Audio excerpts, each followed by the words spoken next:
Siswa dari Kampung Cangai yang biasanya berenang menyeberang sungai untuk ke sekolah kini sudah dimobilisasi kendaraan. Sejak hari pertama sekolah 13 Juli 2026, siswa SDN Alulu dan SMPN 3 Pantai Cermin, Kabupaten Aceh Barat sudah diantar jemput mobil jinas pick-up. Kepala Dinas Pendidikan dan Kebudayaan Disdikbud Aceh Barat Irwan MSI menyampaikan, upaya ini sebagai solusi alternatif jangka pendek. Pemkab Aceh Barat mengerahkan mobil kecamatan melakukan mobilisasi siswa setiap hari. Berdasarkan instruksi Pak Bupati, pada hari ini dan mulai dari kemarin Pak Bupati telah memfasilitasi anak-anak kita dari Cangai untuk dimobilisasi dengan menggunakan mobil transit dari Kecamatan Pantai Cermin untuk diantarkan dari Kampung Cangai ke lokasi sekolah SD yang ada di.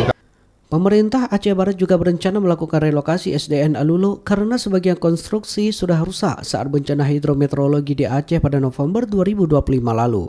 Meski kondisi mobil sudah agak keropos, namun semangat anak-anak tetap terlihat. Mereka tidak ragu-ragu menaiki mobil pickup warna hitam yang tidak beratap dan tidak ada pengaman layaknya bus sekolah.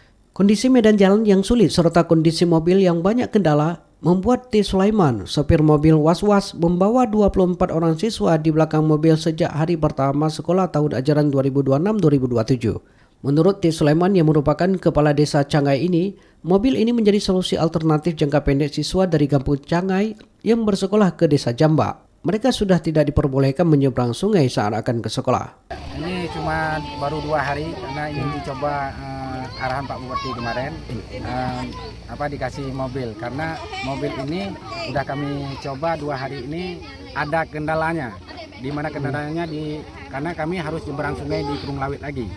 Kalau mobil transit ini memang nggak bisa pakai kan, bukan nggak bisa sama sekali. Kalau musim kemarau baru bisa, kalau musim hujan memang sama sekali nggak bisa pakai. Yang pertama karena jalan licin, yang kedua nyeberang sungai kami sebelah sana. Dalam satu lingkungan sekolah ini terdapat 2 jenjang pendidikan, yakni SD dan SMP. Pada saat bersamaan juga tim Kita Bisa bersama relawan mengenakan rompi Kemendikdas berkunjung dengan serangkaian kegiatan. Fania Kamada sebagai Head of Partnership Kita Bisa menyampaikan, berdasarkan pengamatannya sekolah tersebut sudah layak dan harus segera dibangun dan direnovasi ulang. Bantuan sekolah lain? Kalau berdasarkan yang kami temui di lapangan tentunya sangat layak ya Pak ya untuk dibangun dari kondisi yang kami temui, baik itu dari sisi ruang kelasnya karena masih berbagi, terus juga dari sisi aksesnya gitu. Jadi ya harapannya kita bisa saling mendukung, saling berkolaborasi untuk mempercepat prosesnya. Pemerintah Kabupaten Aceh Barat mulai merehabilitasi jembatan penghubung dari Kampung Cangai menuju Kampung Jambak dan juga sebaliknya, di mana juga terdapat 2 sekolah di daerah setempat. Proyek ini dikerjakan CV Melati dengan nilai kontrak Rp990,8 juta yang dimulai 3 Juli hingga berakhir pada 29 November 2026. Anwar Yunus melaporkan. Dadah.